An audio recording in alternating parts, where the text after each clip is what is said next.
Oke, halo semuanya. Ya, sebelumnya buat teman-teman yang selama ini udah subscribe YouTube channel gua Diskusi Investasi, udah follow Instagram gua, udah join ke broadcast channel gua yang gratis itu, gua mau ngucapin terima kasih banyak ya.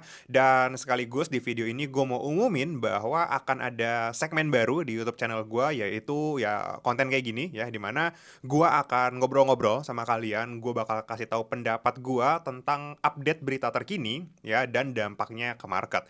Kenapa gue bikin ini? Karena banyak banget ya yang komplain. Kayak kemarin contohnya ketika gue upload dan bilang Bitcoin itu area yang bagus gitu ya untuk serok di bawah 100.000, terus Bitcoinnya udah mulai mantul dan naik di atas 100.000, orang-orang bilangnya terlambat. Oke, gue minta maaf karena ya gue butuh waktu untuk proses editing. Ya mudah-mudahan teman-teman bisa semakin terbantu ya dengan adanya video ini. Dan buat teman-teman yang nontonin video ini, ya gue mau bilang nggak apa-apa, kalian nggak usah nontonin videonya, ya kalian cukup dengerin audionya aja. Ya karena di video ini gue tidak akan tampilin slide, presentasi, atau animasi apapun. Ya semua informasinya akan gue jabarkan melalui audio gue. Jadi gue bikin ini tujuannya adalah supaya teman-teman yang mungkin lagi naik motor pulang kantor, atau lagi nyetir mau kemana, itu tetap bisa dengerin video ini ya, tetap bisa dengerin ya, anggap aja ini kayak podcast.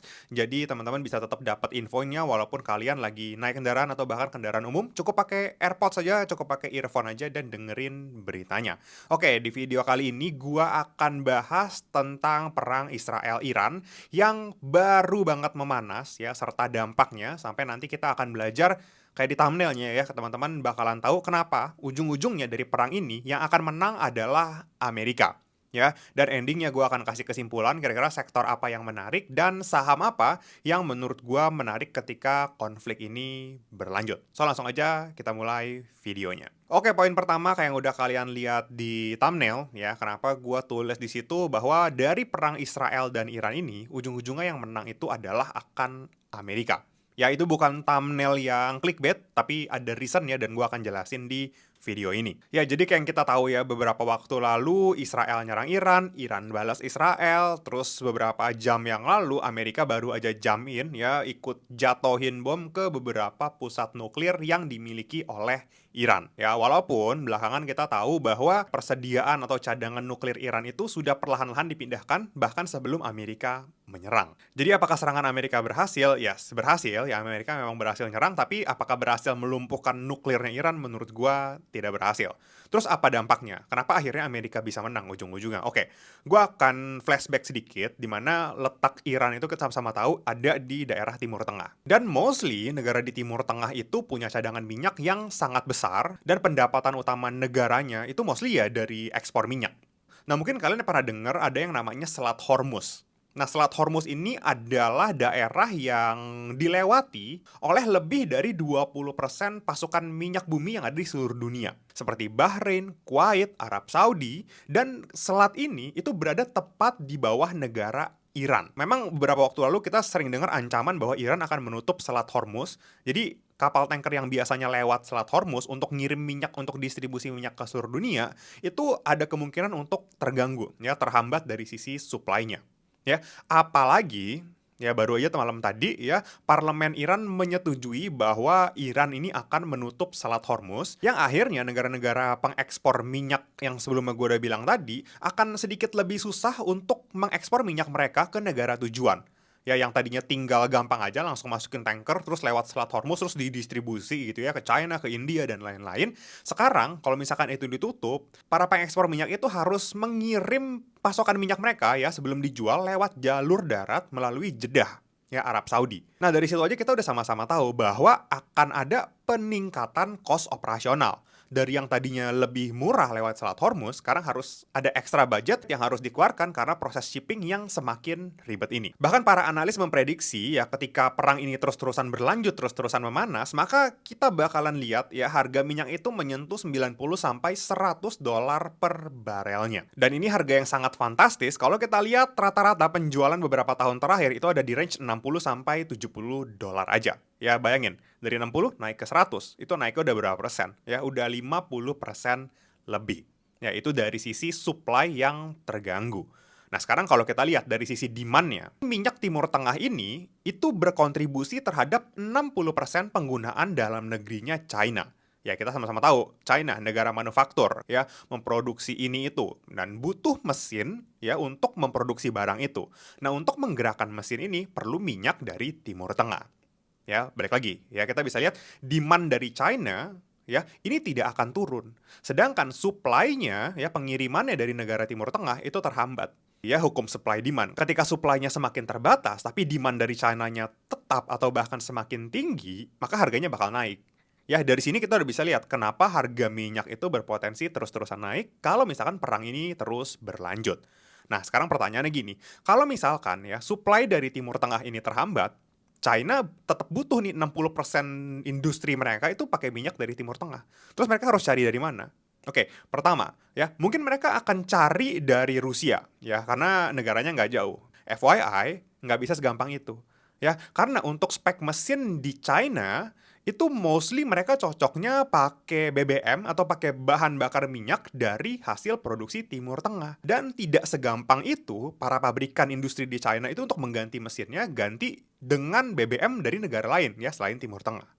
Ya, jadi reasonnya ya supply-nya berkurang, demand-nya akan tetap ada dari China. Dan kalau udah begini, negara mana yang diuntungkan?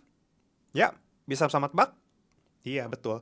Nggak lain dan nggak bukan ya, salah satu pengekspor minyak terbesar di dunia yang baru-baru ini juga menaikkan kapasitas produksi mereka, yaitu Amerika.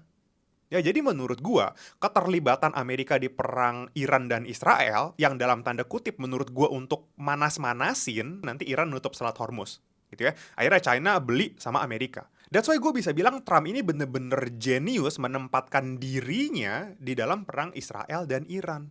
Walaupun ya dia agak mau kelihatan bersih gitu ya, nggak mau langsung terang-terangan aja langsung nyerang Iran, enggak. Ya, mereka nunggu Israel nyerang Iran, ya terus biar dikompor-komporin agak panas, ya udah Amerika ikutan nyerang Iran. Akhirnya, setelah Amerika nyerang Iran, apa yang terjadi? Parlemen Iran menyetujui penutupan Selat Hormuz. Terus dampaknya apa selain Amerika semakin cuan? Ya dampaknya ketika harga minyak dunia naik, yang mana kita sama-sama tahu hampir di seluruh dunia, ini kalau memproduksi barang kayak memproduksi barang handphone gitu yang kalian pakai gitu ya, memproduksi botol minum yang kalian pakai, itu semuanya itu butuh minyak. Ya either buat mesin, either buat transportasi. Nah, ketika harga minyaknya naik, bayangin ya, tadi naiknya 50% lebih kalau dari 60 ke 100. Ya, apa yang terjadi? Ya inflasi. Harga barang yang kita beli itu akan naik. Kenapa? Karena ongkos produksinya naik. Kenapa ongkos produksinya naik? Karena harga minyaknya naik. Dan kita di Indonesia ya nggak bisa terhindar dari dampak itu. Kenapa? Karena Indonesia ini adalah negara net importir yang ngebeli minyak mentah ya dari negara lain itu banyak banget, 400.000 barel per harinya. Bayangin, kalau misalkan satu barel aja naiknya $40, pesannya 400.000 barel per hari, itu naiknya berapa? Berapa cost yang akan dikeluarkan oleh pemerintah untuk kasih subsidi BBM? Nah, nantinya kita nggak bakalan heran kalau misalkan lihat harga barang semakin mahal, inflasinya naik, karena BBM naik. Nanti SPBU Pertamina dan yang lain-lain kita tahu gitu ya, akan mengadjust harga mereka ya beberapa waktu ke depan, akan naikin beberapa persen, dengan alasan harga minyak dunia semakin tinggi.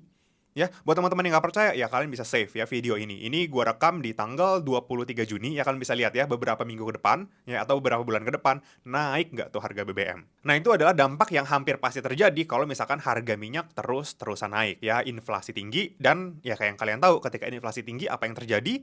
Ya, tulis dari komen deh, supaya kita sama-sama bisa diskusi. Nah, terus kalau kondisi begini, berarti kita harus ngapain bro sebagai trader, sebagai investor? Ya, kalau kondisinya terus-terusan memanas kayak begini, terus serang-serangan, Selat Hormuznya ditutup, ya, maka yang akan naik, yang akan bagus adalah emiten yang berhubungan sama oil and gas.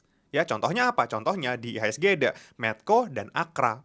Ya, mereka berdua ini adalah pemain yang berhubungan sama minyak, ya walaupun tidak langsung gitu ya, tapi erat banget kaitannya sama perminyakan. Tapi menurut gua ya perlu dipantau terus perkembangannya, karena balik lagi, geopolitik global itu susah banget ditebak. Bisa tiba-tiba panas, nanti tiba-tiba damai. Ya, menurut gue berita yang harus diperhatikan ini adalah penutupan Selat Hormuz, itu yang pertama. Terus yang kedua adalah pembatasan ekspor minyak dari Iran. Lalu yang ketiga adalah kebijakan energi dari India dan China yang adalah market minyak dari Timur Tengah. Tapi ya disclaimer on nih. Menurut gua ya, perang ini tidak akan berlangsung lama. Kenapa? Karena nanti ujung-ujungnya Iran bakal ngontek gitu ya, bakal ngontek Rusia, bakal ngontek China, mungkin untuk konfront Amerika, untuk bernegosiasi, dan akhirnya nanti akan slowing down lagi, akan relatif damai lagi, tapi dengan harga minyak yang sedikit sudah naik. Ya artinya udah mungkin kita nggak ketemu 60 atau di bawah 60 lagi. Ya mungkin nanti median price-nya akan ada di 70 sampai 80 dolar. Gimana menurut kalian, setuju atau enggak sama pendapat gua di video ini? Boleh tulis ya di kolom komentar. Oke, mungkin sekian dulu video kali ini, semoga bermanfaat. Dan kalau kalian suka sama konten kayak gini, update yang real time yang gue bikinin harian, ya kalian boleh ya tulis di komen, kasih banyak like juga supaya gua semakin semangat lagi. Dan ya, that's it, sampai ketemu di video selanjutnya.